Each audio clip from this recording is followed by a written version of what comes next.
Olá, seja muito bem-vindo, seja muito bem-vinda a mais um episódio do Rádio Nerd Podcast, episódio de número 132, pra falar de uma coisa que eu fiquei muito bravo. Tô com muita raiva hoje. Então, pode aguardar que o programa de hoje promete que hoje, como já prometido, vamos falar do filme do Silvio. O filme que lançou essa semana, filme nacional. Aí, pra você que fala que o Rádio Nerd não fala do cinema nacional, vamos falar hoje do cinema nacional. Vamos falar de Silvio. E é pra ficar irado, como eu disse no início aqui agora. O filme Silvio Santos, na verdade o filme chama Silvio. Pra você que é fã do Silvio Santos, eu digo pra você que não vá, você vai ficar chateado, vai ficar com raiva. Pra você que é fã do cinema nacional, também não vá, também, tá? Pra você que quer se divertir, também não precisa ir, não. Guarde seu dinheiro pra ver outra coisa. Enfim, não vá. Você já notou que o meu conselho é para que não vá assistir esse filme, porque você vai ter muita raiva. E também no programa de hoje vamos falar sobre expectativas do filme Coringa, Delírio A2.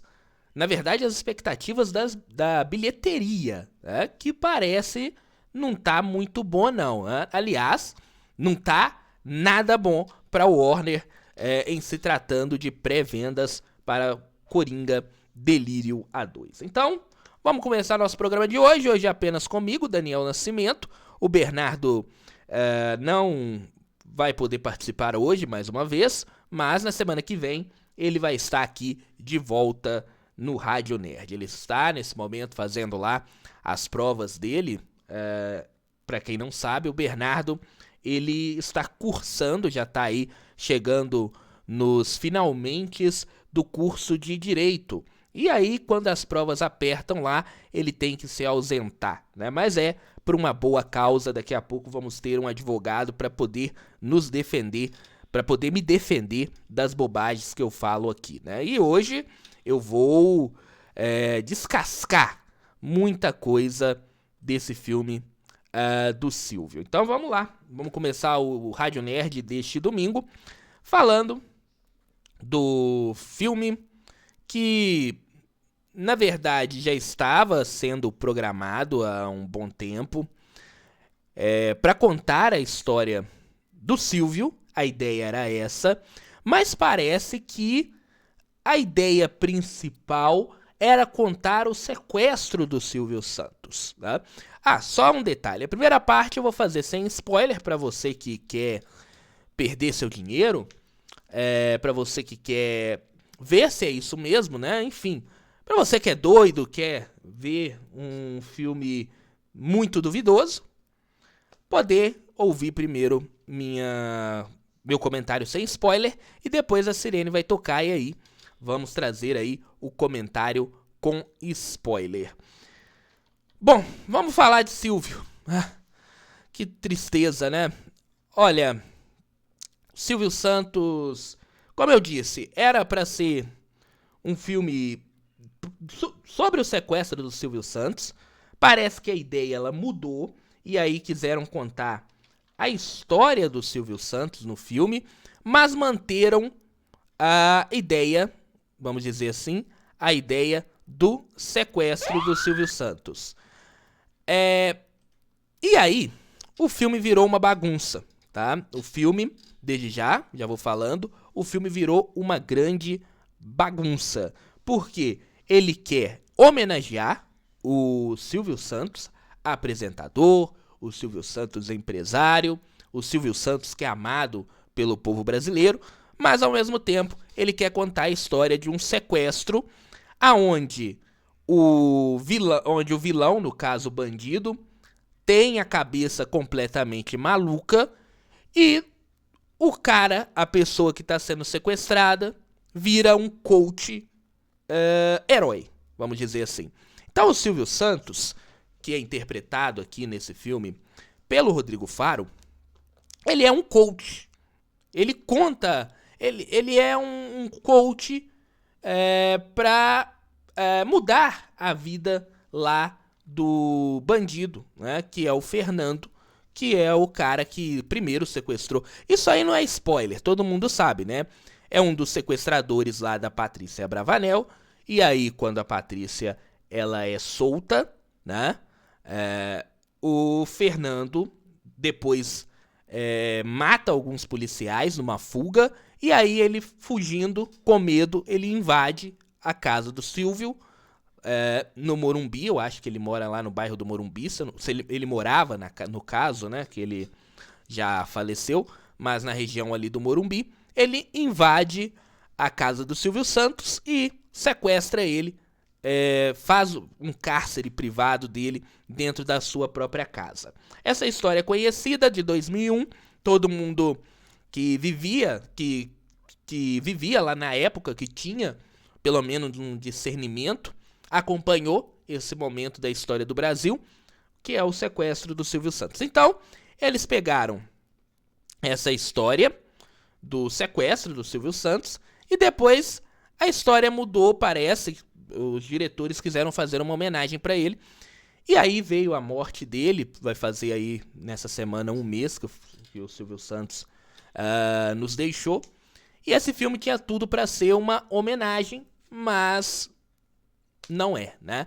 Na verdade é um insulto, na minha opinião é um insulto. Daqui a pouco, quando eu estiver falando com spoiler, eu vou dar a direção, quem é o diretor, tudo mais. Mas é um insulto à história do Silvio. Por quê? Porque o filme, ele é inteiramente... 80% do filme é o sequestro. É aquele momento em que o Silvio Santos fica preso junto com o Fernando, lá na casa dele, na cozinha dele, com os policiais ali fazendo a intermediação. Então, 80% do filme é o primeiro trailer. O segundo trailer, se você viu o segundo trailer, ele tentou te enganar, tá bom? Por quê? No segundo trailer mostra momentos da vida do Silvio Santos, lá desde garoto, depois indo para a Rádio Guanabara, e aí se tornando grande empresário, adquirindo lá o seu canal de televisão, a sua concessão. Só que isso são momentos do filme, são lembranças do próprio Silvio. O Silvio, no sequestro, vai lembrando essas histórias, contando essas histórias para o sequestrador, e aí, em forma de flashback, vai aparecendo esses momentos que aparecem lá no trailer 2. Então, quando o filme colocou aqueles momentos do trailer 2 lá, que são os momentos do Silvio Santos, a vida dele, né? A vida dele com a primeira esposa, com a Cidinha, a vida com as duas filhas do primeiro casamento, né? Uma filha que é a Cidinha, a outra é a Silvia, e depois o decorrer da vida dele, tudo mais, né? As histórias dele com o senhor Manuel de Nóbrega, que é o pai do Carlos Alberto, fundador, assim, da Praça é Nossa, são tudo flashbacks dos momentos, ao mesmo momento que ele tá ali no cativeiro com o Fernando. Então, aquele segundo trailer realmente foi uma enganação para você. E esses flashbacks, eles são muito mal feitos, porque o filme, não sei porquê, coloca um monte de câmera lenta nesses flashbacks, sem sentido nenhum, não deixa a história ser contada. Mas não é aquela câmera lenta, tipo, aquela câmera lenta normal quando a gente conhece, né? É uma câmera lenta que é como se fosse, deixa eu ver como que eu digo, quando a fita dá problema, então parece que pula alguns momentos, a fita pula 3 segundos da fita, então dá aquela diferença entre uma cena e outra, porque uma parte ali de 1 segundo, 2 segundos no máximo foi cortado, então fica aquele negócio tremido na tela, tipo, cortou uma parte. Eles fizeram isso para ser como se fosse a memória do Silvio. Só que fica muito chato, muito cansativo. Todo flashback tem aquilo é usado do mesmo jeito, né? Como se fosse uma parte do filme ali, uns 3 segundos do filme é cortado, e aí dá aquela meio que tremida no filme. É um jeito de eles mostrarem que aquilo é a memória do Silvio. Só que fica muito chato e insuportável. Vai chegando no meio do filme, o filme fica insuportável. Porque é o Silvio sendo o coach do Fernando, e aí vem esses flashbacks, aí volta lá pro sequestro, e aí quando o Fernando tá baixando a guarda, vamos dizer, alguém faz uma bobagem e volta tudo de novo, né? Vamos lá, o filme é exatamente isso. O filme é o filme todo, o Silvio Santos coach, esses flashbacks chatos pra caramba, que ficam insuportável com o passar do tempo, e a polícia fazendo alguma bobagem.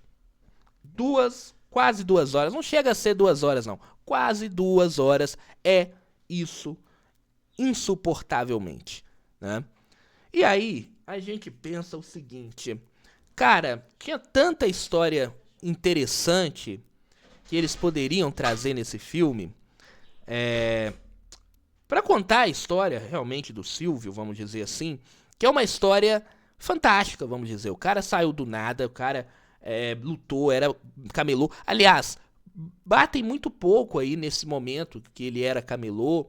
Não mostra a parte dele lá na barca, que ele fazia a sonorização da barca entre Rio e Niterói. Não fala sobre isso, porque é só momentos puxados pela memória. E, assim, tinha tanta coisa interessante. Fazer um filme lá do início até uma parte agora, até a velhice dele, ia ser tão interessante se fosse naquela, vamos dizer assim, naquele modelo que é sempre feito de cinebiografias, pegando lá da vida da infância, vai passando a vida toda até chegar ao auge, como por exemplo eles fizeram até o do Elvis é a lembrança do empresário dele, mas eles fazem dessa lembrança desde o início até o fim. Eles contam a história dele. Por isso que eu acho assim a cinebiografia do Elvis muito boa, vamos dizer, né? Aqui não, aqui eles tentam fazer essa ideia de trazer momentos da vida, momentos flashback e em momentos assim de texto horrível, né? Quando estiver falando com spoiler, eu vou falar alguns momentos do texto assim que é de coçar a cabeça ou então bater a cabeça na poltrona do cinema, que é assim um texto ridículo, parece ser até criança do 5º ano, do 4º ano faz um texto melhor do que o texto que esses redatores fizeram para este filme, viu? É assustador. O texto desse filme é algo que assusta muito, tá? Vamos aos personagens, vamos dizer assim, aos atores.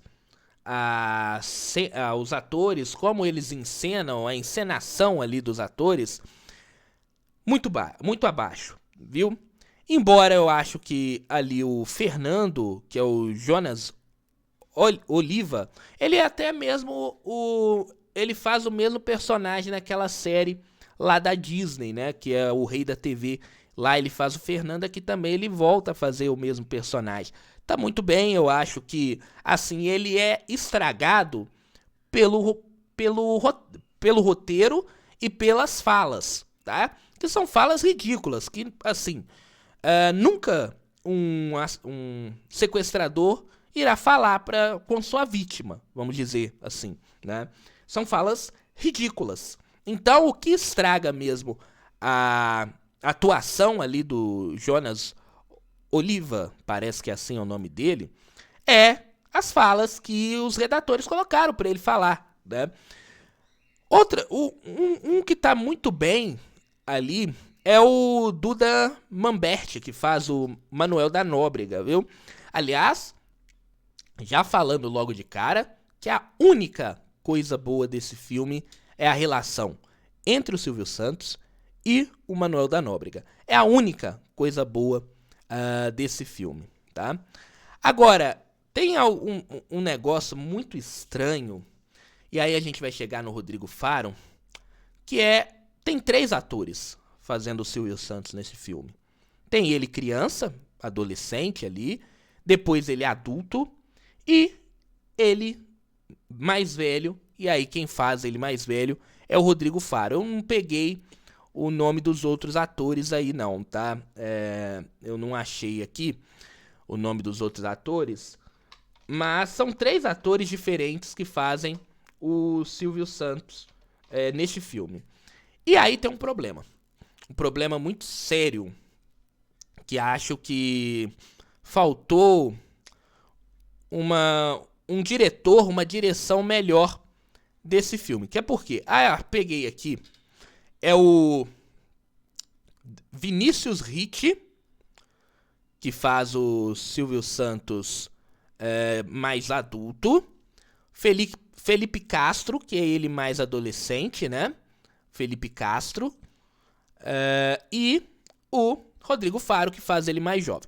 Esses 3 atores não tem nada em comum entre eles. Parece que são pessoas, que são personagens diferentes. E aí, o erro não são dos atores, o erro é da direção do filme, que pegou 3 pessoas completamente diferentes, com carismas diferentes, para fazer o mesmo personagem. Então é um problema de direção, problema sério de direção tem esse filme. Porque se você pega o Silvio adolescente, ele já tá falando ali com a voz mais impostada, tá falando como é o Silvio Santos fala, como o Silvio Santos falava, na verdade, né? E depois você pega o Silvio Santos adulto, que ele não tem nada a ver com o Silvio Santos jovem. Ele não fala com a mesma voz impostada que o Silvio Santos jovem. E aí depois vem o Rodrigo Faro tentando imitar a voz, tentando imitar o jeito do Silvio Santos. Então, são 3 atores que fazem o mesmo personagem, mas do jeito diferente. Aí eu não vou culpar os atores, não, porque aí, como eu disse, é problema de direção. O diretor não soube dirigir o filme. E fica muito nítido isso. A direção é muito ruim. A direção desse filme, vamos entrar assim na parte técnica do filme, é muito ruim, né? Enfim, tem muito mais coisa pra falar de ruim. Deixa eu até ver quantos minutos que a gente tem. Já tem 17 minutos falando sobre esse filme. Vamos falar da maquiagem. A maquiagem é um negócio que chega irritável, gente. Assim, novamente vou bater na tecla da direção, né? Se a direção tava vendo que a maquiagem não tava boa, principalmente a maquiagem do Rodrigo Faro, né? Que é mais novo do que o Silvio Santos que ele tava fazendo. O Silvio Santos, quando foi sequestrado, foi em 2001, ele tinha ali uns 70, tava ali na base ali de 70 e poucos anos, né? E o Rodrigo Faro, hoje, pelo que parece, ele tem 50 anos, ali por volta dos 50 anos. Então tiveram que envelhecer o Rodrigo Faro. Já mostra que, primeiramente, a escolha do ator não foi boa, né? Porque é o Rodrigo Faro. Eles colocaram, na minha cabeça, fica que eles colocaram o Rodrigo Faro para fazer o Silvio, para ser um cara que chame a atenção, né? Até o Rodrigo Faro foi no programa do Silvio Santos, alguns anos atrás, falar que ia fazer o Silvio autorizou que o Rodrigo Faro fosse fazer o Silvio, mas parece que a coisa mudou de mão, porque tudo indica não, tá na cara que esse filme não foi autorizado nem pelo Silvio Santos em vida e nem pela família Bravanel. Pelo que indica no filme, daqui a pouco eu vou falar com spoiler, o que indica, é que ninguém autorizou esse filme ser feito, né? Parece que a coisa mudou de mão. Talvez o Silvio recebeu o roteiro do filme, talvez não, com certeza ele recebeu o roteiro do filme e não aprovou, e eles levaram pra frente a ideia, né? Mas vamos falar da maquiagem. A maquiagem, pra envelhecer o Rodrigo Faro, ele ficar com cara de 70 anos, eles fizeram uma maquiagem assim, porca, né? E todo mundo já viu no trailer. A coisa é aquela mesmo que tá ali no trailer, que todo mundo caçoou, tirou sarro. É aquilo mesmo que tá no cinema, não houve nenhuma mudança.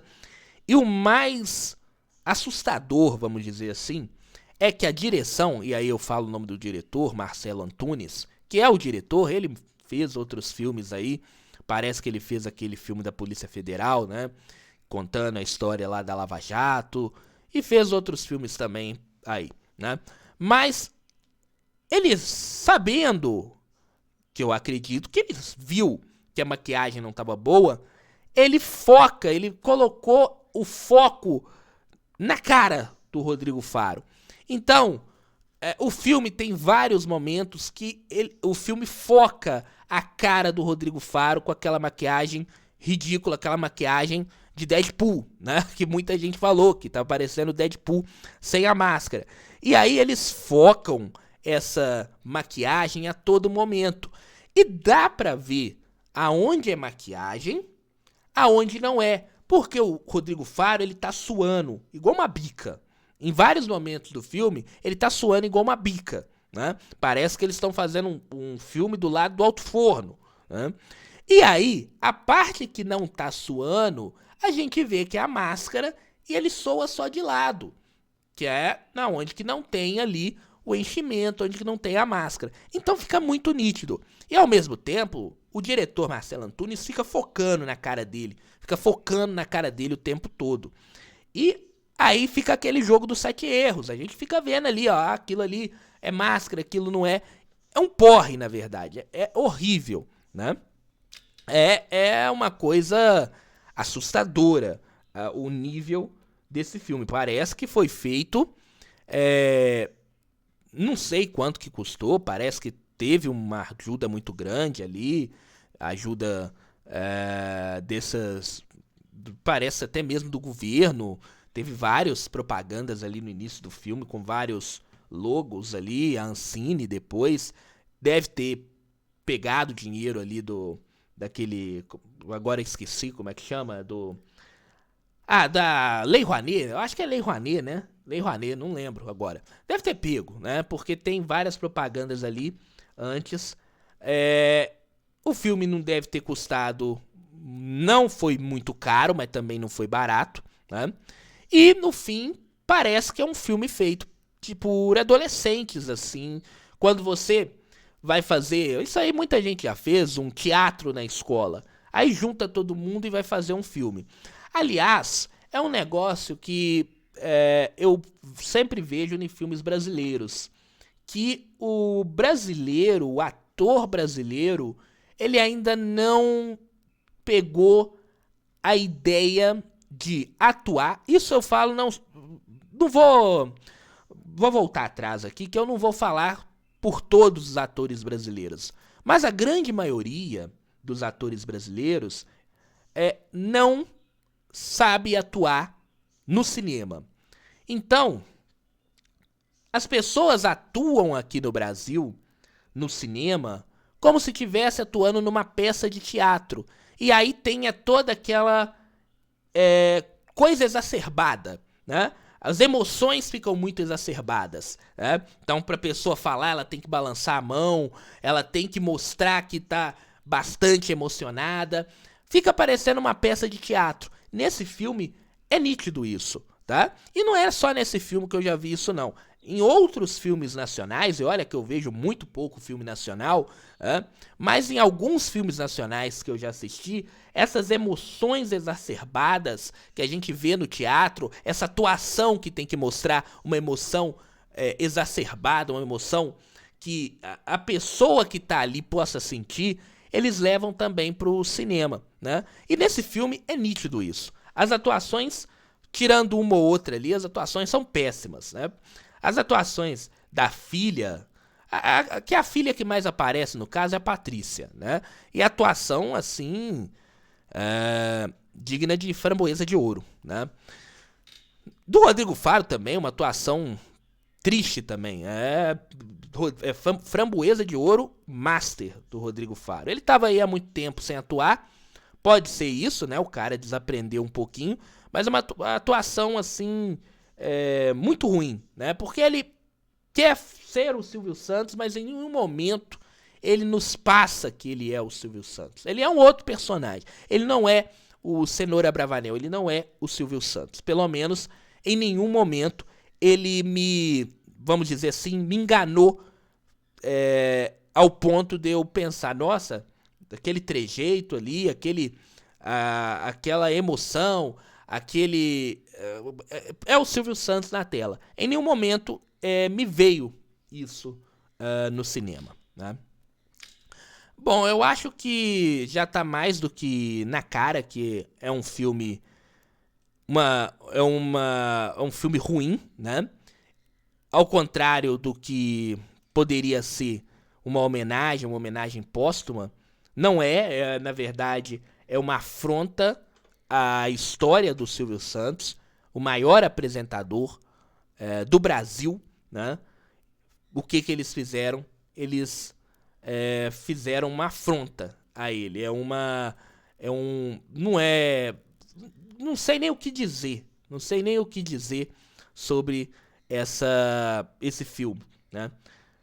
Pra você que ainda não foi, eu vou ser sincero. Muitas poucas vezes eu disse isso aqui pra você não ir no cinema, tá? E dessa vez eu falo pra você não ir, sabe? Não perca seu tempo com esse dinheiro, não. Deixa chegar, se você tá querendo assistir, deixa chegar em alguma plataforma de vídeo aí. Não vai durar muito tempo, até porque os cinemas, pelo menos a minha sessão, tinha 6 pessoas comigo no máximo, né? Ou seja, não vai ficar muito tempo em cartaz. Daqui a pouquinho vai estar aí alguma plataforma de vídeo. Agora, se você quer ir, vai, né? Vamos ver, talvez você veja um filme diferente do que eu pude assistir, mas não vale a pena não vale a pena. Mesmo com promoção, hein, gente? Mesmo com promoção, nós estamos aí, pelo menos acredito que em todo o Brasil, tá tendo promoção aí nos cinemas. Mesmo com promoção, eu não falo pra vocês irem não, tá, gente? É um filme realmente, principalmente pra pessoa que é fã do Silvio Santos, vai odiar esse filme, porque esse filme é uma afronta à história e todo o legado que o Silvio Santos deixou. Vamos agora com spoiler? Vamos trazer a sirene, agora a sirene vai tocar. Vamos ver se a sirene vai tocar? Vai tocar.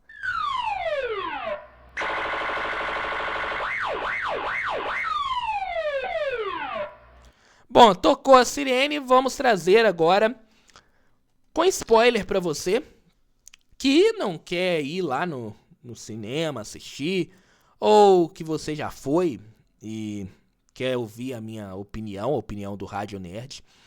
Vamos trazer agora as opiniões aí, a minha análise do filme Silvio com spoiler. Começando que muita gente... Vou tomar uma água primeiro. Porque o calor e o tempo seco tá demais, né? Parece que nunca vai embora. Mas o filme começa com uma homenagem ao Silvio Santos. Foi uma coisa que eles colocaram já com o filme pronto, é claro. O Silvio Santos aí tem 1 mês que faleceu. E aí eles começam um filme colocando uma, vamos dizer assim, uma frase do Silvio Santos, do mundo não se leva a nada. Na verdade é da música, né, que quando começava o programa dele, ele cantava, né? Do mundo não se leva a nada.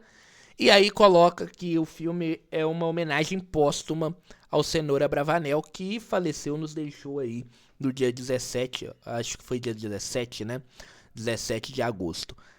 Da morte do Silvio Santos é apenas isso que aparece no filme, uma frase no fundo preto e dizendo que é uma homenagem póstuma ao Silvio Santos. E era de se acreditar que seria isso mesmo, até porque quando o Silvio morreu, era um filme que seria feito para o Silvio Santos poder assistir, ele em vida. Um mês antes aconteceu a morte dele, e aí não tinha como mudar o filme, né? Não tinha, o filme já estava praticamente pronto, só colocaram isso no início do filme.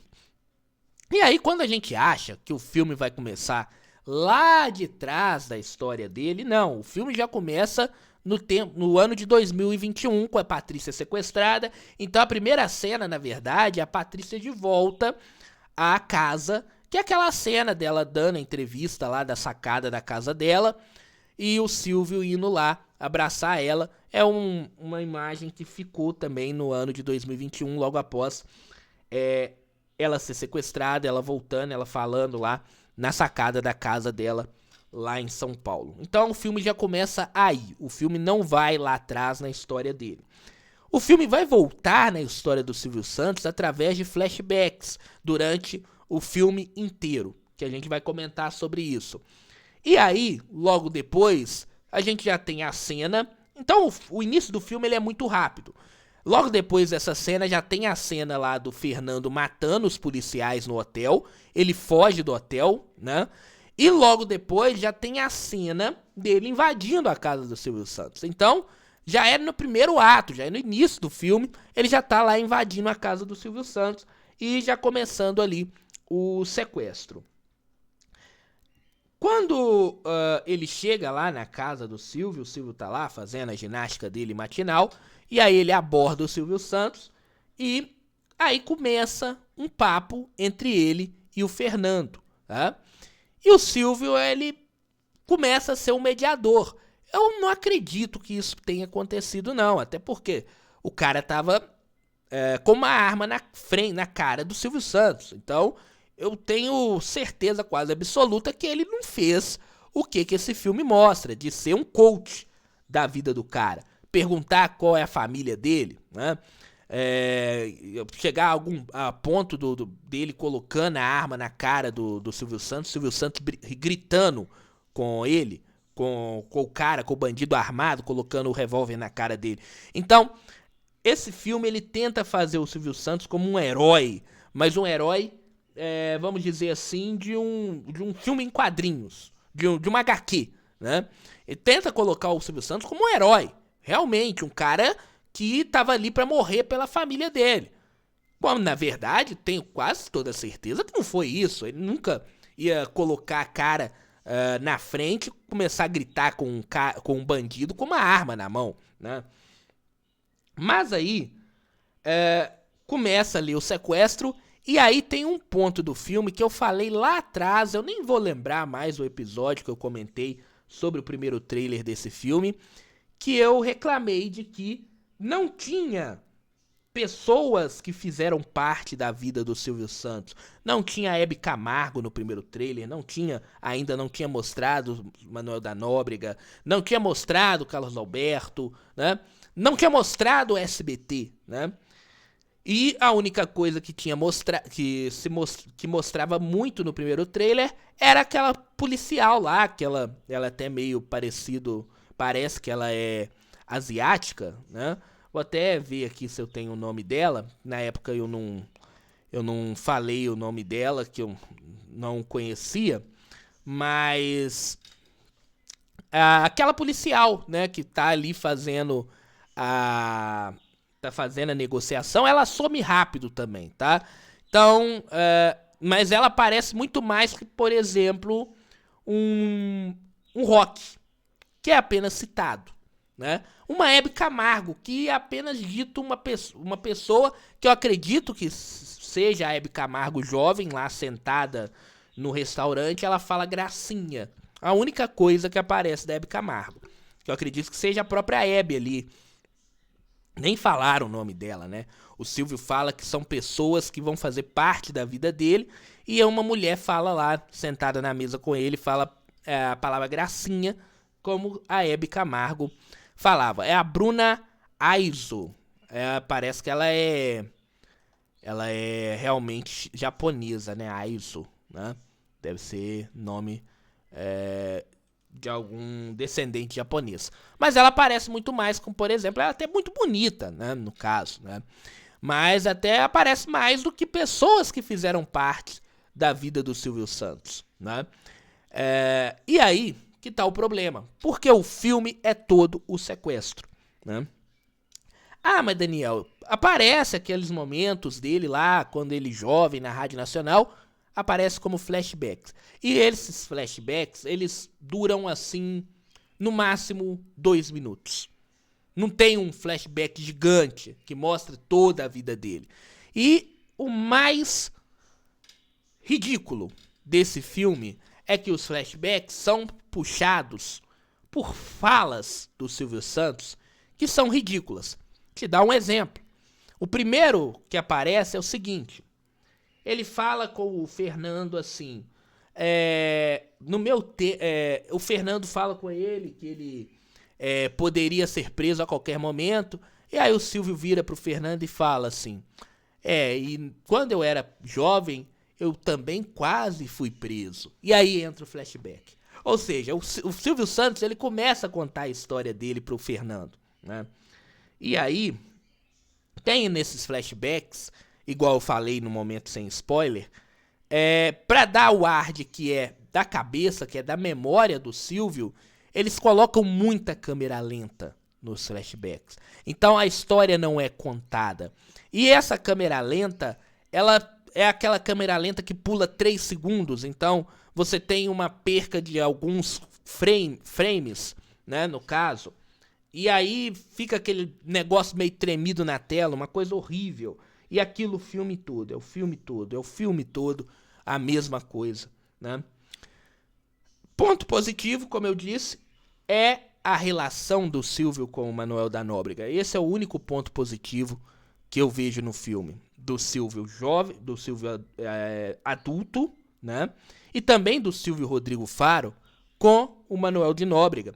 É a única coisa boa que tem no filme, né? Porque se contar o restante só vergonha alheia e uma vergonha, assim vamos dizer, uma deshomenagem à obra, à memória do Silvio Santos. Mas aí, continuando, a gente tem, o filme é basicamente isso.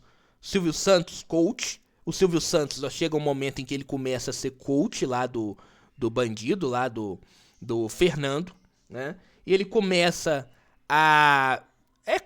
daqueles coach mesmo que quer mudar a vida da pessoa através da fala, né? A gente sabe, lógico, o Silvio Santos é um bom vendedor, mas, cara, o cara vira coach num sequestro, né?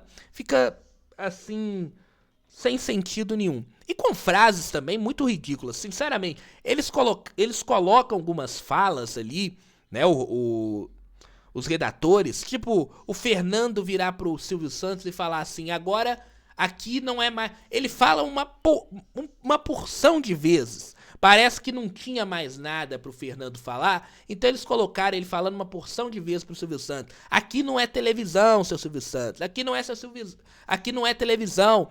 Tem um momento que ele fala, aqui não é televisão, aqui você não tem o Rock e o Lombardi pra te defender. Ora bola, sinceramente, um bandido que tá fazendo o maior apresentador do Brasil como refém, ele vai falar isso. Ele vai lembrar de Rock, de Lombardi. Sinceramente, aí eles colocam essa fala pra criar vamos dizer, uma descontração. Só que sem sentido nenhum. Então são falas ridículas. E aí as falas que o Silvio Santos puxa, os flashbacks, são desse nível. Tipo, como é que era seu pai? O meu pai. Aí puxa o flashback. Aí vem aquela mesma coisa, aquela mesma ladainha do flashback com um monte de slow, né? E é assim durante quase 2 horas. Falando das atuações, vou falar primeiro do Rodrigo Faro, que é o seguinte. O Rodrigo Faro não caiu muito bem como o Silvio Santos desde o início. Já dá pra ver nos trailers que seria uma vergonha, seria uma coisa grotesca, e as coisas se confirmam, né? foi realmente grotesco ver o Rodrigo Faro fazendo o Silvio Santos, porque ele não parece com o Silvio Santos. Foi um show de horrores. Foi um show de horrores. Porque ele não parece com o Silvio Santos, ele não imposta a voz como o Silvio Santos, e aí ele tenta fazer um Silvio Santos e não consegue, né? Aí tem a máscara dele também, que assim é uma coisa medonha, uma coisa meio Sexta-feira 13 mesmo. Enfim, tudo errado na montagem do personagem, né? Tudo errado. O que mostra o porquê esse filme ele não é autorizado, nem pelo Silvio Santos em vida, nem pela família Bravanel. E o filme ele deixa claro isso, que ele não é autorizado, porque em nenhum momento, atenção, pasmem, em nenhum momento do filme é dito o nome SBT. Em nenhum momento do filme falam o nome SBT. É inacreditável. Você vai fazer um filme do Silvio Santos, em nenhum momento fala o nome do canal que ele fundou. É inacreditável isso. É realmente inacreditável. Falam o nome da Globo, mas não falam o nome do SBT. E aí fica claro que o filme não é autorizado e o filme queria ser autorizado. Sabe por quê? Porque chega no momento que é de mais polêmico do filme. Vou até tomar uma água aqui. Qual que é o momento mais polêmico do filme? É a relação do Silvio Santos com a primeira mulher dele, com a Cidinha. Porque o Silvio é da época em que os caras que apareciam na televisão eram os galãs que não podiam ter família. Para as mulheres caírem de amor pelas pessoas que estavam aparecendo na televisão. E aí, ele esconde a família dele. Né? E o filme tenta fazer um drama, né? Além do sequestro, que já é um drama muito pesado, eles tentam fazer um drama entre a Cidinha, que é a primeira filha dele, com o pai, né? Como se os dois estivessem brigados. A Cidinha não conversa com o pai há muito tempo. O pai quer reatar o amor da filha, que ele abandonava para criar todo o império que ele criou, para criar a imagem dele. Então ele abandonava as filhas e a mulher, né? E aí o filme tenta fazer um drama em cima disso. A Cidinha tem uma relação conflituosa com a família da Iris, que é a segunda esposa dele, e também com as filhas, com as outras 4 filhas, que são frutos do casamento dele com a Iris. Então o filme tenta fazer esse drama da Cidinha com o pai e com a família, vamos dizer assim, com a nova família dele, né? Então a Cidinha é uma pessoa de fora, uma pessoa que ninguém nunca falou, que as irmãs nunca tocaram no nome dela, que ela não conversa lá com a Iris Abravanel, e aí no final, mais pro final do filme, mais próximo do terceiro ato do filme, elas começam a fazer as pazes, do nada também, né? Assim, lógico, tava tendo um sequestro, em que o pai dela estava sequestrado, mas aí elas fazem as pazes para ser um drama que tenha um ápice ali com a Cidinha novamente sendo integrada por toda a família. Só que não funciona. Nada funciona nesse filme, né? E aí, o que mais a gente pode falar? As atuações, além do Rodrigo Faro, que eu já falei, só salva a atuação do ator que fez o Manuel da Nóbrega, que é o Duda Mamberti, né? O Fernando, a atuação dele é ok.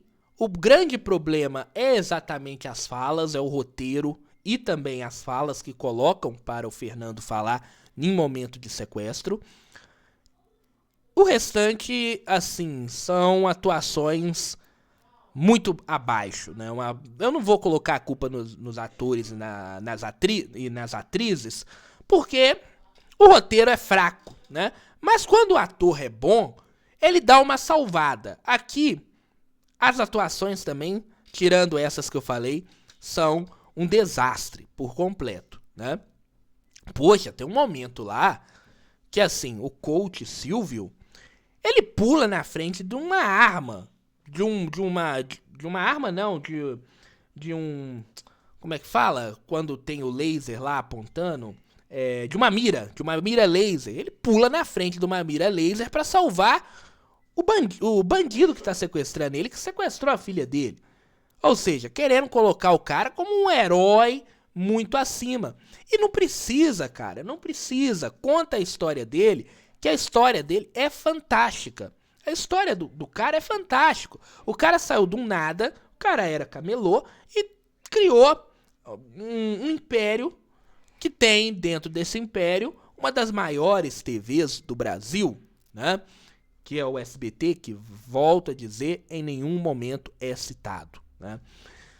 Mas enfim, os momentos dele no palco, que aparece lá o Rodrigo Faro imitando o seu Silvio imitando o Silvio no palco, é também frutos da memória do Silvio. O Silvio, e não só da memória do Silvio, mas também da memória do Fernando. Imagina só, o cara tava te sequestrando a ponto de te matar, e ali o filme faz uma brincadeira como se ele fosse o fã do Silvio Santos. Embora o fã também pode matar, né? Diga John Lennon, que foi morto por um fã. Mas aqui ele faz essa brincadeira. E aí tem algumas brincadeiras, alguns, vamos dizer, easter eggs que esse filme usa, que é, por exemplo, quando o Fernando tá no quarto lá do hotel, onde a polícia, depois ele mata os policiais, ele fica fazendo aviãozinhos com o dinheiro que ele teria recebido da recompensa, não, do resgate, né, da Patrícia. Ele fica fazendo aviãozinhos, como se ele fosse um grande fã do Silvio Santos, né? Mas na verdade é só pra botar easter eggs, né? Assim, é realmente ridículo o filme. É uma vergonha o que fizeram. E justamente fica mais evidente a vergonha. Fica mais evidente pelo acontecimento da morte do Silvio, né? Se fosse o Silvio em vida, primeiro ele ia reclamar de tudo, né? Porque, assim, eles colocam o pai do cara como um bebum que, assim, chegava em casa e quebrava tudo. Quando, na verdade, eu nunca ouvi falar disso. Até mesmo naquele documentário que eles fizeram, na verdade, eles vão lançar agora no SBT, né? Silvio Vale Mais do que Dinheiro, que eles fizeram vamos dizer assim, uma edição correndo às pressas para passar no domingo pós-morte do Silvio Santos. Não é dito isso. Não é dito que o pai dele era um bebum que chegava em casa e quebrava tudo. É dito completamente ao contrário.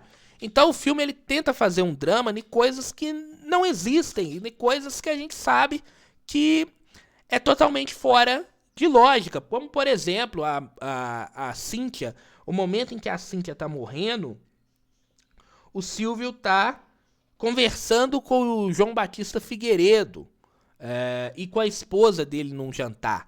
E aí ele diz lá que ele tá fazendo um novo programa que é a Porta da Esperança. Como, na verdade, a Porta da Esperança é bem lá pra frente. É depois que ele já tinha o seu canal, que ele faz lá a Porta da Esperança. São coisas... Então é colocado easter egg fora do tempo e que fica completamente distorcida a história, né? Então, realmente, o que fizeram nesse filme foi um show de horrores, né? Um show de horrores que ficou assim mais evidente por causa da morte do Silvio Santos. E aí o filme se desencadeia sempre, aquele flashback, volta. Como eu disse, colocam 3 atores que não tem nada a ver com o Silvio Santos. E, aliás, não tem nada a ver entre si, né? Então são 3 atores que não tem nada a ver um com o outro. Parece 3 personagens completamente diferentes. Estão fazendo personagens diferentes ali. E aí, no final, todo mundo já sabe, o governador de São Paulo, que também não é dito o nome do governador de São Paulo, na época era o Geraldo Alckmin, o governador, hoje é vice-presidente do Brasil, mas na época ele era governador do estado, não é dito o nome dele, né? Talvez para não Sei lá, não sei porquê, não quiseram dizer, né? Talvez seja pra ganhar aí a autorização. Sei lá por que eles fizeram isso. Eu não faço a mínima ideia por que eles fizeram essa. Eles não citam nominalmente as pessoas. No caso, o governador na época era o Geraldo Alckmin. Ele vai lá até a casa do Silvio, resolve o sequestro, porque o Fernando estava com medo de ser morto, né? Com o governador lá, obviamente, ele fica mais tranquilo. Lógico que ninguém ia atirar nele ali, né? E aí ele libera, né? Ele libera o Silvio Santos e sai lá também. Vamos dizer assim, se rende. E aí no final a gente tem o encontro do Silvio com a Cidinha, que era outro drama que o filme queria causar, mas não funciona, né? No final é um show de horrores, eu volto a dizer. É uma afronta a toda a história do Silvio Santos, a toda a história a tudo que ele fundou. É uma afronta a tudo isso, esse filme, né? E aí a gente concorda o porquê que a família não autorizou, nem mesmo o Silvio em vida autorizou um roteiro ruim, um roteiro capenga, com falas ridículas, ser o filme autorizado, a cinebiografia autorizada do Silvio Santos. Nota pra esse filme, eu dou nota 1. Dou nota 1 pra esse filme, tá? Só não dou nota 0 porque tem uma única coisa interessante, que é a relação do Silvio Santos com o Manoel da Nóbrega, uma relação de amizade, realmente uma relação de irmãos. E isso o Silvio já, em vida, já provou que era exatamente desse jeito que ele via o Manoel de Nóbrega. Então, nota 1 pro filme do Silvio. Um Baú também guarda muito segredo. Aliás, sumiu, né? O nome. Eu até fui procurar aqui no site da Imagem Filmes. O título, o Baú também guarda muito segredo, já não tem mais, né? Parece que aqui, ó, no site da Imagem Filmes, tá escrito Silvio Santos, o sequestro, né? Enfim, em nenhum momento fala desse baú que guarda muitos segredos, não. Parece que abandonaram esse nome para esse filme, né? É isso. Se você tá afim de perder dinheiro e passar raiva, vá até o cinema mais próximo assistir Silvio. Agora, eu digo para vocês não irem, né? Principalmente a pessoa que é fã do Silvio Santos. Não vá, não. Você vai ficar revoltado, tá bom? Vamos mudar de assunto. Vamos falar de Joker. Vamos falar de Coringa. Delírio A2. Que tá chegando. Tá chegando, já é mês que vem, hein, gente? Como passa rápido. Daqui a 3 domingos, vamos estar aqui falando sobre Coringa Delírio A2, no dia 6 de outubro. Porque o filme estreia no dia 3 de outubro. E a ideia, pelo menos o que está se mostrando aí nas pré-vendas, é para Warner arrancar o cabelo, né? Porque a pré-venda não engatou. Juntamente com a pré-venda que não bombou, né? Não deu aí o engate para aumentar a bilheteria ali no seu primeiro final de semana, porque o que vale mesmo para os filmes é o primeiro final de semana.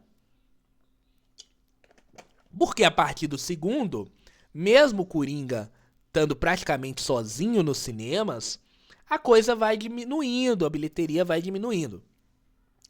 E as informações que estão saindo é que a pré-venda de Coringa Delírio A2 está abaixo da pré-venda de The Marvels. Olha só, The Marvels é o maior fracasso da história do UCM.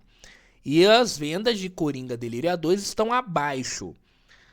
Assim, esse filme, Coringa, ele é vendido no boca a boca, como foi o primeiro. Havia uma grande apreensão da Warner naquele primeiro filme. Por quê? Porque era um filme de um personagem que é vilão. é um vilão conhecido por todos, mas é o filme do vilão, sem o herói, sem o Batman. E aí o boca a boca fez com que esse filme se vendesse. Esse filme ele se vendeu pelo boca a boca, né? E aqui, agora tudo indica que vai ser do mesmo jeito agora esse segundo. Só que no primeiro, além do boca a boca, tinha um ineditismo. Porque foi um filme que realmente surpreendeu todo mundo. Era um filme que as pessoas pensavam que seria de um jeito e foi completamente diferente. Então esse ineditismo levou muita gente às salas de cinema, o que fez o filme bater 1 bilhão. Aqui já eu acho difícil, por quê? Porque não tem esse ineditismo.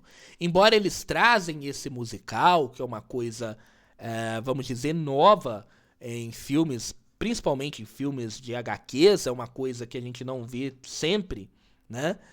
Mas não tem mais o ineditismo que tinha o primeiro filme, né?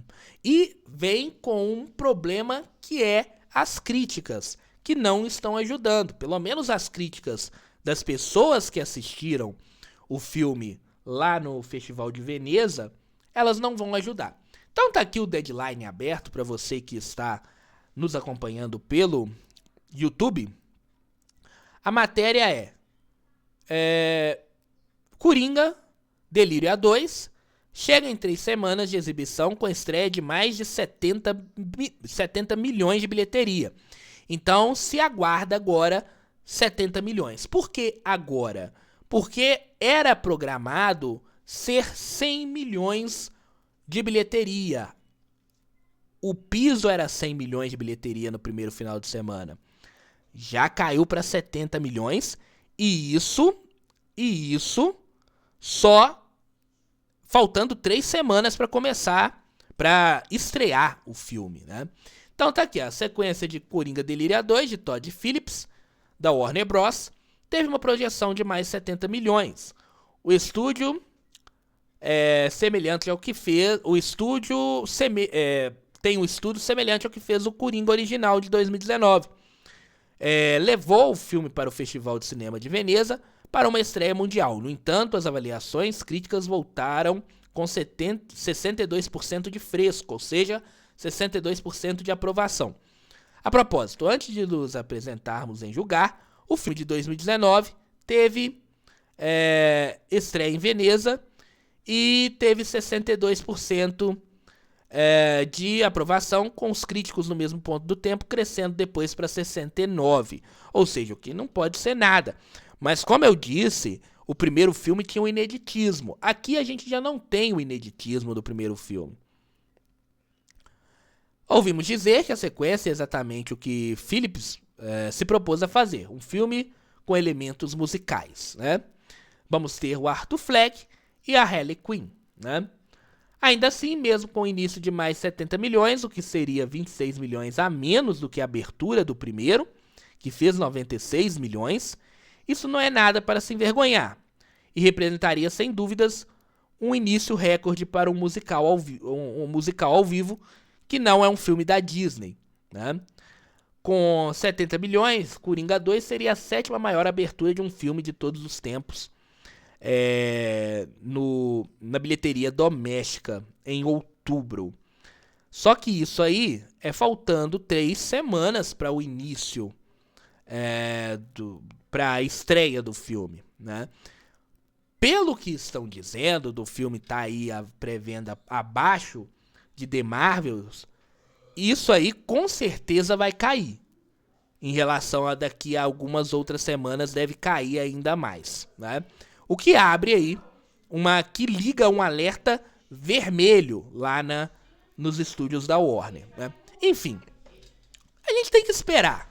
Vamos ter que esperar para ver se esse filme realmente vai ser semelhante ao primeiro, o que eu acho muito difícil, como eu disse, tinha lá o ineditismo, ou não, né? Ou esse filme vai fracassar. O que eu acho difícil também. Eu acho que vai ser um filme meio termo ali. 59 minutos de programa, vamos chegando aí quase a uma hora. Chegamos agora a 1 hora de programa. vamos chegando ao final de mais um Rádio Nerd. Lembrando a todos que voltamos na semana que vem com mais um episódio e já programando, vamos falar da série do Pinguim, que estreia na HBO nessa semana que vai começar agora. Então, já programa para essa semana. A HBO é um derivado do filme do Batman. Vamos falar sobre ela no próximo episódio. Um grande abraço a todos e até semana que vem.